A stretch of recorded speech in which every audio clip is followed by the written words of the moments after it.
যখন তুমি নিজের রক্তের মানুষের দ্বারা কষ্ট পাবে, তখন তুমি একবার নবী ইউসুফ আলাইহিস সালামের কথা মনে করো। তিনি কিভাবে নিজের ভাইয়ের দ্বারা প্রতারিত হয়েছিল। যখন তোমার বাবা মা না বুঝে তোমার বিরুদ্ধাচরণ করে, তখন নবী ইব্রাহিম আলাইহিস সালামের কথা মনে করো। তার বাবা তাকে আগুনে নিক্ষেপ করায় ভূমিকা রেখেছিল। যখন তুমি সমস্যা থেকে পরিত্রাণের জন্য কোনো পথ পাবে না, তখন ইউনূস আলাইহিস সালামের কথা ভেবো। তিনি কতটা সময় তিমি মাছের পেটে আটকা পড়েছিল। যখন তোমার নামে কেউ মিথ্যা অপবাদ ছড়িয়ে দেবে, তখন মা আয়েশা রাদিয়াল্লাহু আনহার কথা মনে করো। তার নামে পুরো শহর জুড়ে কুৎসা রচনা করা হয়েছিল।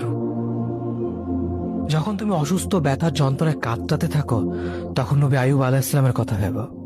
তিনি ভয়ঙ্কর এক ভাইরাস জনিত রোগে আক্রান্ত হয়ে তোমার থেকে বেশি কষ্ট পেয়েছিল। যখন তুমি দিনের কোনো বিধান নীতিতে যুক্তি খুঁজে পাও না, তখন নবী নূহ আলাইহিস সালামের কথা ভেবো।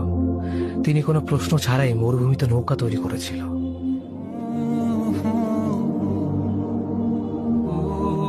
যখন তুমি আত্মীয়স্বজন, পরিবার, বন্ধু বান্ধবের কাছে হাসির পাত্রে পরিণত হও, তখন তুমি শেষ নবী হযরত মুহাম্মদ সাল্লাল্লাহু আলাইহি ওয়াসাল্লামের কথা ভেবো। রাসূল সাল্লাল্লাহু আলাইহি ওয়াসাল্লাম বলেছিলেন, সবচেয়ে বড় পরীক্ষা দিয়েই সব থেকে বড় পুরস্কার আসে। যখন আল্লাহ কাউকে ভালোবাসেন, তখন তাকে পরীক্ষা করেন, এবং যে এই পরীক্ষাগুলো মেনে নেয়, সে আল্লাহর সন্তুষ্টি অর্জন করে। আর যে অভিযোগ করে, সে তা ক্রোধের পাত্র হয়।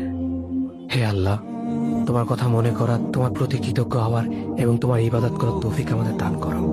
আমিন। যেভাবে তুমি সন্তুষ্ট হও, সেভাবেই আমাদের পরিচালিত করো।